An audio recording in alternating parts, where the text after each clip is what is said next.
বাংলাদেশ জামাত ইসলামী মনোনীত এমপি পদপ্রার্থী জনাব অ্যাডভোকেট আব্দুল বাতেন, আজকের অনুষ্ঠানের বিশেষ অতিথি জনাব মোহাম্মদ মুখলিসুর রহমান, আমির বাংলাদেশ জামাত ইসলামী নবীনগর উপজেলা।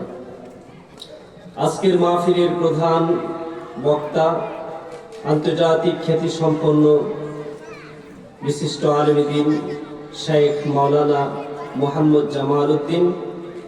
আজকের মাহফিলের প্রধান আকর্ষণ জনাব উবাইদুল্লাহ তারেক, আন্তর্জাতিক ইসলামী সঙ্গীত শিল্পী। মঞ্চে উপবিষ্ট রয়েছেন যুগের সর্বশ্রেষ্ঠ সন্তান সম্মানিত উলামায়ে কেরাম হযরত মাওলানা ইসমাইল ভুইয়া, ভারপ্রাপ্ত প্রিন্সিপাল তালশহর ফাজিল মাদ্রাসা। মঞ্চে উপবিষ্ট রয়েছেন ইটাখোলা মাদ্রাসার সম্মানিত সুযোগ্য প্রিন্সিপাল জনাব মাওলানা আমির হুসাইন। মঞ্চে উপবিষ্ট রয়েছেন লাহোর ফতেপুর তজুমিয়া আলিম মাদ্রাসার সম্মানিত প্রিন্সিপাল জয়নাল আবদিন সাহেব। মঞ্চে উপবিষ্ট রয়েছেন বিশিষ্ট আলেমে দ্বীন শ্রদ্ধাভাজন ব্যক্তি জনাব আব্দুল হক সাহেব। মঞ্চে উপবিষ্ট রয়েছেন ফরদাবাদ মাদ্রাসার সুযোগ্য সহকারী অধ্যাপক মাওলানা মাজিদুল ইসলাম সহ সম্মানিত উলামায়ে কেরাম, সমবেত দিনদার মুসলমান ভাইরা, সুপ্রিয় পরিচালক, আমরা মহান আল্লাহ সুবহানাহু ওয়া তাআলার দরবারে কালিমাতু শুকর আদায় করছি যে মহান রাব্বে কারীম সুন্দর একটি জলসায় আমাদেরকে আসার বসার, কিছু কথা বলার, শোনার তৌফিক করে দিয়েছেন। সেই মহান মনিবের দরবারে কালিমাতু শুকর আদায় করছি, জবান খুলে পড়ছি আলহামদুলিল্লাহ। আজকের দিনের শুরু থেকেই প্রথম পর্বে গুণীজন সংবর্ধনা সহ মেধাবীদের পুরস্কার প্রদান করা হয়েছে। একটি ভালো উদ্যোগ, যে উদ্যোগকে লালন করে আগামী প্রজন্ম গড়ে উঠবে অপসংস্কৃতির ছোবল থেকে। এই প্রজন্ম একটি নতুন সংস্কৃতির দিকে ধাবিত হবে, যেই সংস্কৃতির মূল ভিত্তি হচ্ছে তাওহীদ কেন্দ্রিক। মুমিনের সকল কিছু হবে তাওহীদ কেন্দ্রিক। তাওহীদ, রিসালাত, আখিরাতকে কেন্দ্র করে মুসলমানদের সংস্কৃতি ও চর্চা হবে।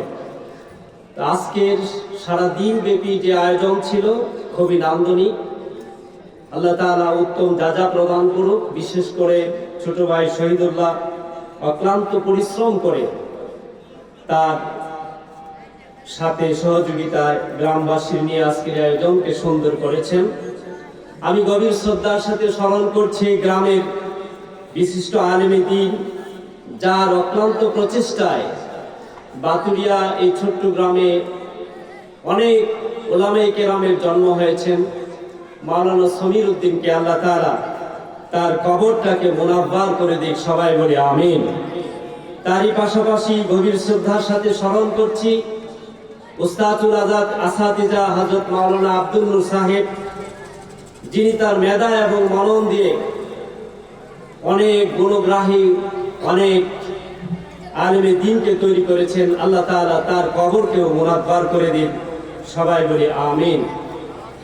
আজকের প্রথম পর্বে সবচেয়ে বড় সুন্দর বিষয় হলো এই গ্রাম থেকে আপনাদেরই সন্তান 23 জন হাফেজে কোরআনকে সম্মাননা, 26 জন হাফেজে কোরআনকে সম্মাননা দেওয়া হয়েছে। আলহামদুলিল্লাহ পড়ি শুধু এই গ্রামেরই, কারণ এর পিছনেই যারা কাজ করে গিয়েছেন মাওলানা সমীর উদ্দিন, মাওলানা আব্দুল নূর সাহেব, ধারাবাহিকতায় এখন আজকের যিনি সভাপতির আসনে বসে আছেন মাওলানা আব্দুল হান্নান, সকল উলামায়ে কেরামের প্রচেষ্টায় এই গ্রাম থেকে ক্রমান্বয়ে উলামায়ে কেরাম দিন দিন বের হচ্ছেন। এতে আমরা খুশি না বেজার? খুশি না বেজার? এই জন্য আলহামদুলিল্লাহ সবাই পড়ি। আল্লাহ তাআলা এই 26 জন কোরআনে হাফেজকে আগামী দিনে এই বাতুরিয়াকে অপসংস্কৃতির ছোবল থেকে, শিরিক এবং বিদআত থেকে যোগ্যতা সম্পন্ন আলেম হিসেবে কবুল করুক, সবাই বলি আমিন। সম্মানিত উপস্থিতি, আমার সামনে অনেক উলামায়ে কেরাম বসে আছেন, যাদের ছাত্র হতে পারলে আমি নিজেকে ধন্য মনে করব। ফাজিল মাদ্রাসার, আলিম মাদ্রাসার প্রিন্সিপাল মহোদয় বসে আছেন এখানে, ওনাদেরকে রেখে আলোচনা করাটা খুবই একটি কঠিন বিষয়। তারপরেও আপনাদের সামনে মহাগ্রন্থ আল কোরআনুল কারীমের সূরা আল ইমরানের 159 নং আয়াতে কারিমা তেলাওয়াত করেছি।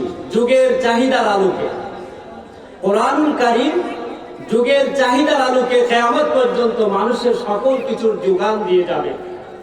কোরআনকে প্রশ্ন করবেন, কোরআন তোমার ভিতরে কি আছে? কোরআন বলবে ফিহে তিবিয়ানুল লিকুল্লি শাই, কোরআনের ভিতরে সব কিছু খুলে বলে দেওয়া আছে।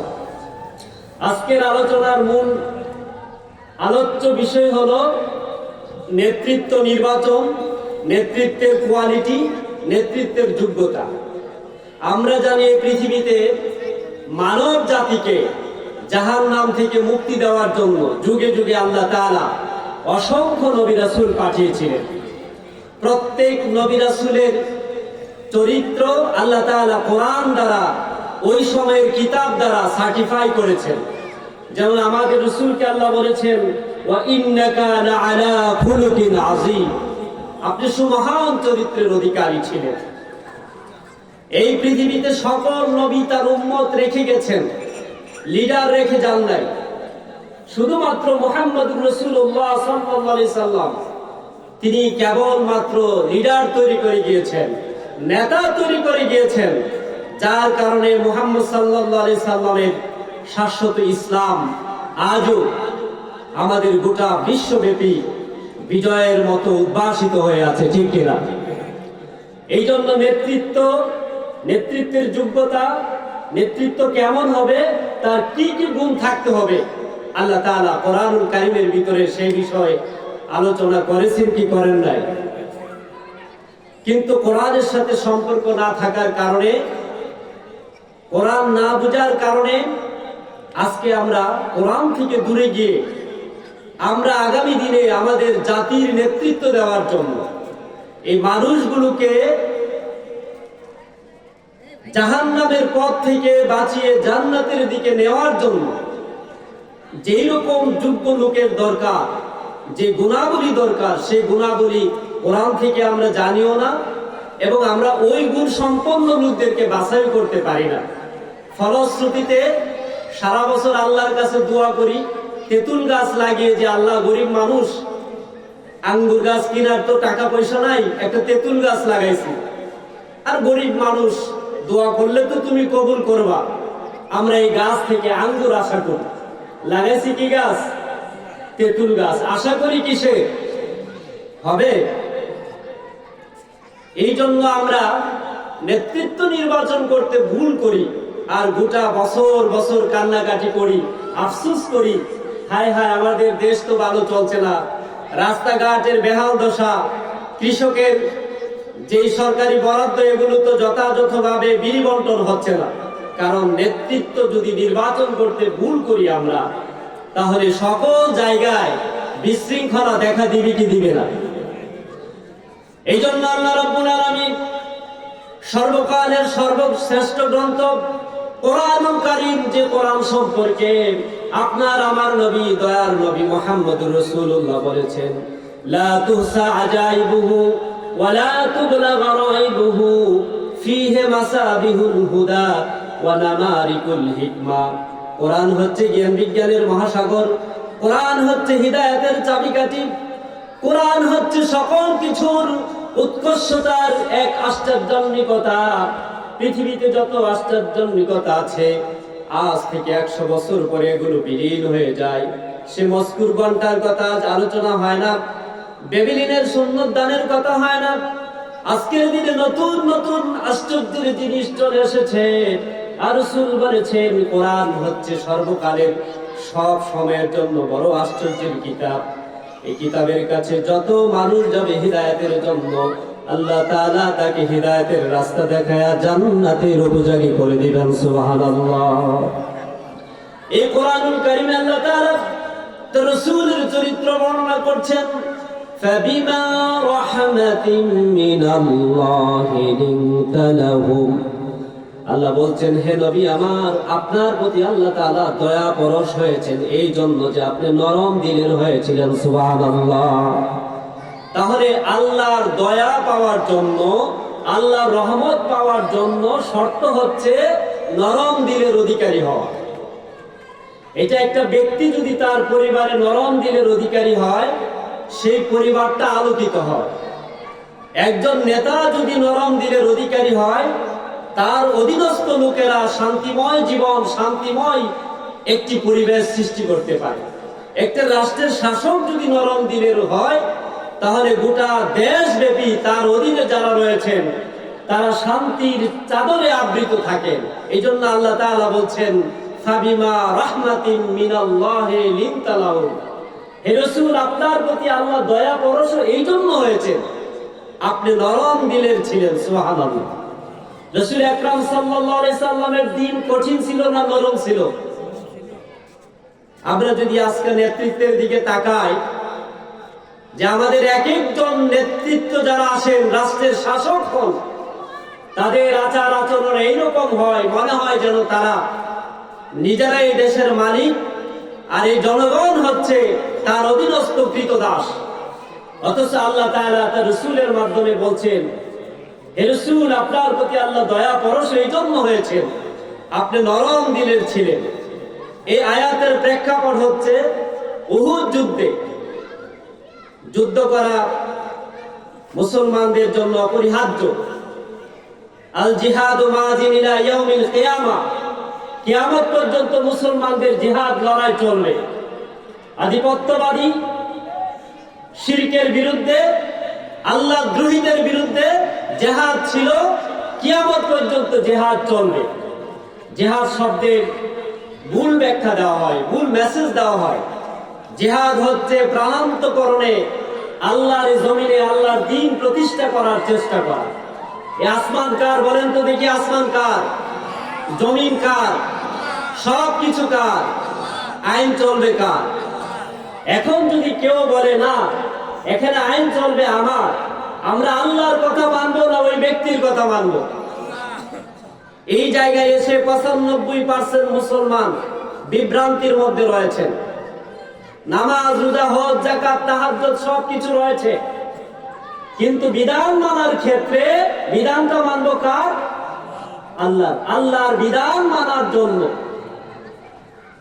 আল্লাহর বিধান মানার জন্য আপনি তো নিজে নিজে আল্লাহর বিধানগুলো মানতে পারবেন না। আল্লাহর বিধান মানার জন্য রাষ্ট্রীয়ভাবে যাদেরকে আপনারা অথরিটি দিবেন, যারা আল্লাহওয়ালা মানুষ, যারা আল্লাহকে ভয় করে, আল্লাহর জীবন বিধান অনুযায়ী চলে, তারাই কেবল আল্লাহর বিধান মানবে। এছাড়া অন্য কারো কাছে দায়িত্ব দিলে তারা রাষ্ট্রীয়ভাবে আল্লাহর বিধান মানার, নিজেও আল্লাহর বিধান মানবে না, অন্য কাউকেও কি মানতে বাধ্য করবে না। এই জন্য যুগে যুগে জিহাদ ছিল, জিহাদ থাকবে। আল জিহাদু মাযিন ইলা ইয়াউমিল কিয়ামা। আল্লাহ রাসূল সাল্লাল্লাহু আলাইহি ওয়াসাল্লাম উহুদের যুদ্ধে সাহাবীদেরকে ডিভাইডেড করে দিলেন, ভাগ করে দিলেন, কারা কোন জায়গায় থাকবে। 50 জন তীরন্দাজ বাহিনীকে নিযুক্ত করলেন গিরিগুহার 2 পাহাড়ের মাঝখানে, যে তোমরা এই জায়গায় থাকবে, যুদ্ধে জয় আর বিজয় যাই হোক এই রাস্তা ছাড়া যাবে না। কিন্তু মুসলমানদের বিজয় চলে আসার পরে গনিমতের মাল সংগ্রহ করছিলেন, দামি দামি জিনিস, ডাল, তলোয়ার, স্বর্ণ অলংকার, সকল সাহাবীরা এগুলো কুড়াচ্ছেন, কারণ গনিমতের মাল গ্রহণ করা জায়েজ। ওই 50 জন সাহাবী মনে করেছিলেন যুদ্ধে তো আমরা বিজয়ী হয়ে গেছি, অতএব আমরাও গনিমতের মালে অংশগ্রহণ করি। এই 50 জন সাহাবী এই রাস্তার পাহারা ছেড়ে দিয়ে গনিমতের মাল সংগ্রহে ব্যস্ত হয়ে গেলেন। খালেদ সাইফুল্লাহ ইসলাম গ্রহণ তিনি করেন নাই তখনও। তিনি তখন পিছনের রাস্তা দিয়ে এসে দেখেন এই জায়গায় খোলামেলা, তিনি তার বাহিনী দিয়ে অতর্কিত হামলা করে মুসলমানদেরকে ছিন্ন ভিন্ন করে দিলেন। রাসূল আকরাম আক্রান্ত হলেন, দান্দান মোবারক শহীদ হলো, বেহুশ হয়ে জমিনে পড়ে গেলেন, রক্তাক্ত হয়ে গেলেন।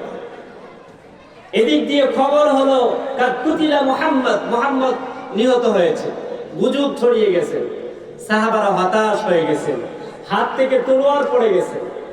কিছুক্ষণ পরে আল্লাহ রাসূল হুশ হওয়ার পরে সাহাবীদেরকে আবার ডাক দিলেন, সাহাবারা একত্রিত হলেন। ওই অবস্থায় আল্লাহ রাসূল সাল্লাল্লাহু আলাইহি সাল্লাম ওনার অর্ডারকে যে সাহাবারা অমান্য করে বিপর্যয় তৈরি হয়েছে, তিনি রক্তাক্ত হয়েছেন, দান্দার মোবারক শহীদ হয়েছেন। রাসূল আকরাম সাল্লাল্লাহু আলাইহি সাল্লাম তার সাথীদের কর্কশ ভাষায় কথা বলেন নাই। আল্লাহ তাআলা আয়াত নাজিল করে জানায় দিলেন, فَبِمَا رَحْمَةٍ مِّنَ اللَّهِ لِنتَ لَهُمْ وَلَوْ كُنتَ فَظًّا غَلِيظَ الْقَلْبِ। ও নবী, ওই পর্যায়ে যদি আপনি কঠিন দিলের হতেন, তাদেরকে যদি চোখ রাঙানি দিতেন, মানুষগুলো আপনার কাছ থেকে ছিটকে চলে যেত।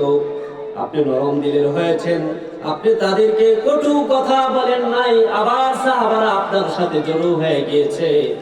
আল্লাহ তাআলা মৌমাছির মতো মানুষগুলোকে আপনার চতুর্দিকে ঘেরাও করে আপনার দিকে আকৃষ্ট করে দিয়েছে, আর ফলশ্রুতিতে আল্লাহ তাআলা আপনাকে একের পর এক বিজয় দান করেছেন। সুবহানাল্লাহ। অতএব নেতৃত্ব নির্বাচনের ক্ষেত্রে দেখতে হবে, আমরা দেখি মাঝে মধ্যে যে নেতা কোনো দিয়ে আরেকজনকে ধাক্কা মারছেন, অথচ তিনি পার্লামেন্টে এমপি হওয়ার জন্য জনগণের কাছে গিয়ে বলছে, জনগণ আপনারা আমার সব কিছু, আমি আপনাদের খাদেম, ক্ষমতায় গেলে আমি আপনাদের খাদেম হব। কিন্তু দেখা গেল সামান্য একটু পরিমাণ লোকের ভিড় ঠেলা তিনি সহ্য করতে পারেন নাই, তিনি কোন দিয়ে আঘাত করে লোকটাকে দূরে সরিয়ে গিয়েছেন। অথচ মুহাম্মদুর রাসূলুল্লাহ সাল্লাল্লাহু আলাইহি সাল্লাম উহুদের প্রান্তরে রক্তাক্ত হলেন, আক্রান্ত হলেন, কিন্তু তিনি তার সাথীদেরকে কটু কথায় কথা বলেননি। ফলশ্রুতিতে আল্লাহ তাআলা মুহাম্মদ সাল্লাল্লাহু আলাইহি সাল্লামের চরিত্রকে রেকর্ড করে গোটা পৃথিবীবাসীর নেতৃত্বের জন্য একটি অমূল্য একটি গুণ আল্লাহ তাআলা এখানে সন্নিবেশিত করে দিলেন। সুবহানাল্লাহ। অতএব এই গুণের অভাব মুসলমানদের ভিতরে আছে। গোটা পৃথিবীর মানুষের মাঝে বাংলাদেশের মানুষের মেজাজ সবচেয়ে খারাপ।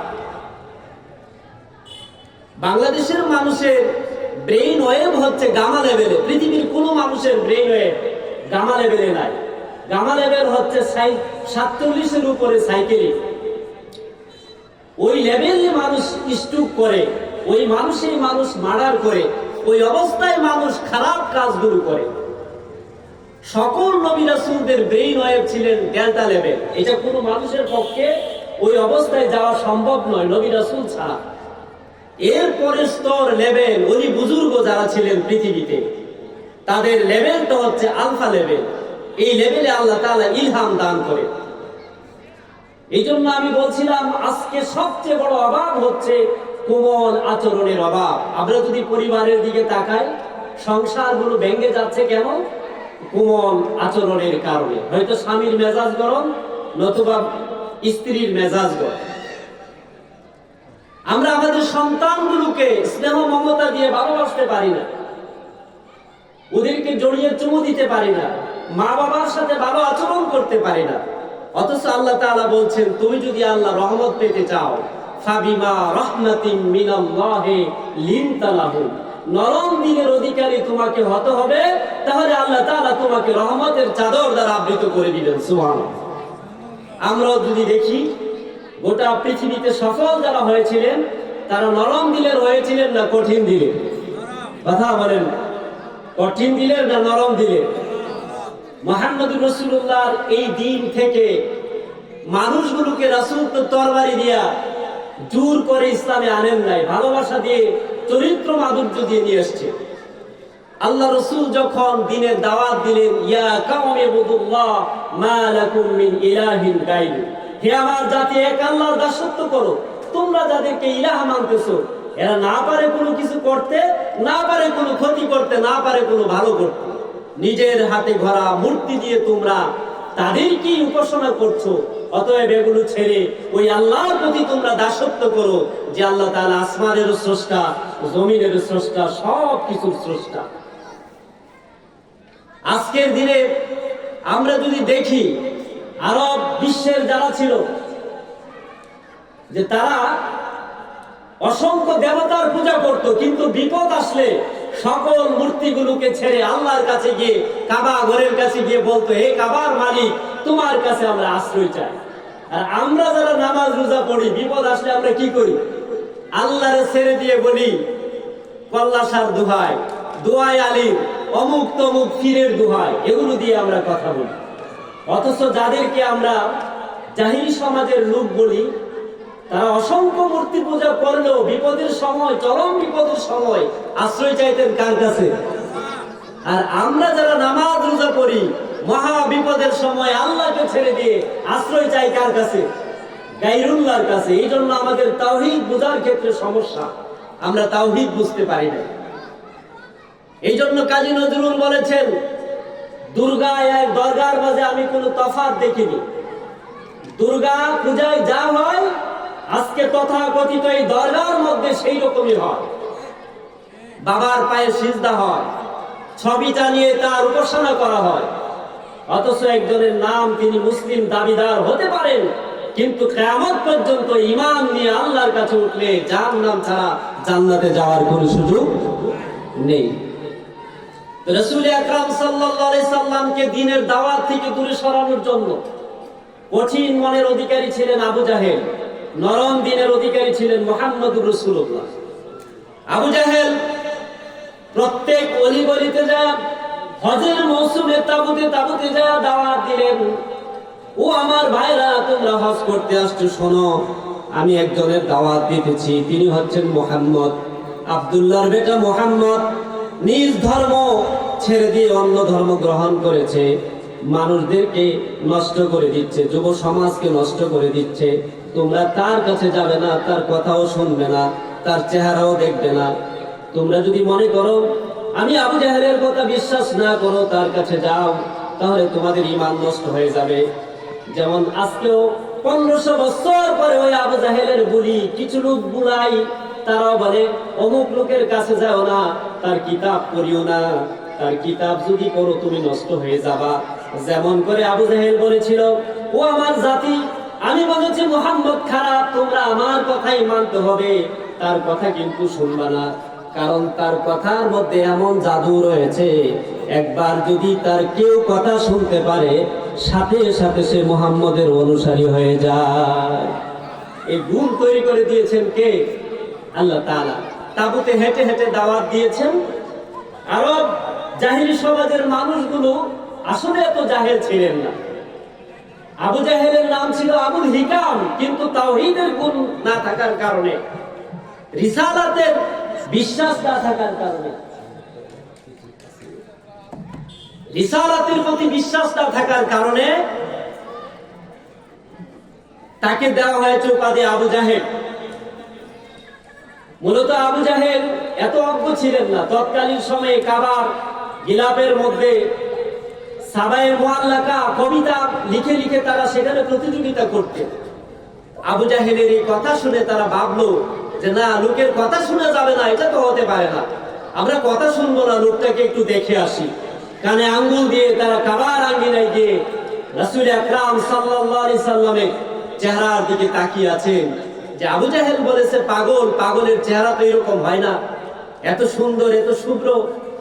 তাকিয়ে আছেন রাসূল সাল্লাল্লাহু আলাইহি সাল্লামের দিকে। মনের অজান্তে এক সময় কোরআন রাসূল পড়তেছিলেন, কান থেকে আঙ্গুলগুলো চলে গিয়েছে, আর কর্ণকুহরে ঢুকে পড়েছে কোরআনের আয়াত, তাহা মা আনজালনা আলাইকাল কুরআনা লিতাশকা। আয়াতগুলো তারা অনুধাবন করেন, বুঝতে পেরেছিলেন এটি কোনো মানব রচিত কথা নয়, বরং তারাও মুহাম্মদ সাল্লাল্লাহু আলাইহি সাল্লামের সাথে হাদিস শরীফে আসছে যারা শুনতে গিয়েছিলেন সবাই সেজদার আয়াত আসলে পরে আল্লাহ রাসূল যখন সেজদা দিয়েছিলেন তারা সবাই রাসূলের সাথে সেজদা গিয়ে সেজদা দিয়েছিলেন। সুবহানাল্লাহ। এটি ছিল রাসূলের চরিত্র মাধুর্য। সম্মানিত ভাইয়েরা, আমি শেষ করছি ছোট্ট একটা ঘটনা বলে। রাসূলের জীবন থেকে কোরআনের সাথে রাসূলের জীবনের মিলটা কেমন ছিল। মসজিদে নববীর ভিতরে একজন বধূ এসেছেন অনারবি, রাসূল থেকে দ্বীনের কথা শোনার জন্য। তিনি ইসলাম গ্রহণ করেন নাই। মসজিদে নববীতে এসে তার প্রস্রাবের ব্যাগ হয়েছে, তিনি মসজিদে নববীর ভিতরে প্রস্রাব করে দিয়েছেন। রাসূল আকরাম সাল্লাল্লাহু আলাইহি সাল্লামের সাথীরা তাকে মারার জন্য কাপড় বলে মারতে গিয়েছেন। রাসূল বললেন, থামো, তাকে পেশাব করতে দাও, সুসংবাদ দাও, দুঃসংবাদ দিও না, সহজ হও কঠিন হও না, তাকে পেশাব করতে দাও। সে ইচ্ছে মতো প্রস্রাব করেছে মসজিদে নববীর ভিতরে। এরপরে রাসূল বললেন, ঠিক আছে, এবার পানি দিয়ে প্রস্রাবটা পরিষ্কার করে দাও।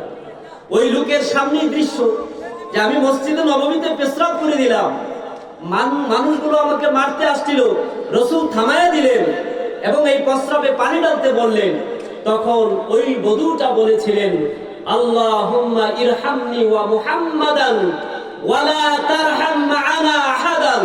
আল্লাহ, তুমি আমার প্রতি রহম করো আর এই মুহাম্মদের প্রতি রহম করো, আর এই লোকগুলো কারো প্রতি রহম করো না, কারণ ওরা আমাকে মারতে এসেছে আর মুহাম্মদ আমার প্রতি দয়া করেছে। রাসূল মুস্কি হাসি দিয়ে বললেন, লোকটা কতই না কৃপণ, তার দোয়ার ভিতরে শুধু দুইজনকে অন্তর্ভুক্ত করেছিলেন। সম্মানিত ভাইয়েরা, রাসূল ওই অবস্থায় তার মন মস্তিষ্ককে কোমল রেখে, ঠান্ডা রেখে একটি মানুষের চরিত্রকে পরিবর্তন করে দিয়েছেন, মনকে ঘোরায় দিয়েছেন। ওই লোক প্রস্রাব করার পরে, এই দৃশ্যের পটের পরে তার জীবন দৃষ্টিভঙ্গি চেঞ্জ হয়ে গেছে। তিনি বললেন, ইয়া রাসূলুল্লাহ, আমি জানতে এসেছিলাম আপনি কেমন, আর বেশি দূর যাওয়ার দরকার নয়, আমি আপনার হাতে হাত রেখে কালেমা পড়ে মুসলমান হতে চাই। সুবহানাল্লাহ। সম্মানিত ভাইয়েরা, আসুন আমাদের পরিবারে আমরা কোমল হই, সমাজে আমরা কোমল হই, এবং আমরা এই কোমলতা সম্পূর্ণ একজন লিডার, নেতা, যিনি মানুষের জন্য আল্লাহর কাছে দোয়া চাইবেন, তিনিও ক্ষমা করে দিবেন, পরামর্শের ভিত্তিতে তিনি সকল কাজ সম্পাদন করবেন। আজকে যুগের আলোকে এই সময়ের জন্য 17 বছর এক কঠিন অধ্যায় আমরা পাড়ি দিয়ে এসেছি। আগামী দিনে আমরা চাই কোরআন সুন্নাহ ভিত্তিক রাষ্ট্র পরিচালিত হোক, ঠিক কিনা? রাষ্ট্র যার হুকুম চলবে কার? আসমান যার হুকুম চলবে কার? কোন মুমিন, কোন মুসলমান আল্লাহর বিধান ছাড়া মানব রচিত বিধান দিয়ে যারা রাষ্ট্র পরিচালিত করতে চায়, তাদের পক্ষে রায় দিতে পারে না, কারণ এই রায় কাল কিয়ামতের ময়দানে একটি আমানত, আমানতের হিসাব আল্লাহর কাছে দিতে হবে কি হবে না। অতএব এই দায়িত্ব আপনার আমার সকলের, মা বোনদের সকলের এবার একটি দায়িত্ব যে আমরা জেনে বুঝে, আসমান যার হুকুম চলবে তার, জমিন যার হুকুম চলবে তার, 56,000 বর্গ কিলোমিটার ব্যাপী কোরআনের রাজ প্রতিষ্ঠিত হোক। আমরা এটা চাই কি চাই না? আল্লাহ তাআলা আত-তাওহীদ ফাউন্ডেশনের এই মাহফিলকে কবুল করুন, এবং বিশেষ করে যারা অক্লান্ত পরিশ্রম করেছেন পর্দার আড়াল থেকে, আল্লাহ তাআলা তাদেরকে উত্তম জাযা দান করুন। ওয়া মা তাওফীক ইল্লা বিল্লাহ। আসসালামু আলাইকুম ওয়া রাহমাতুল্লাহি ওয়া বারাকাতুহু।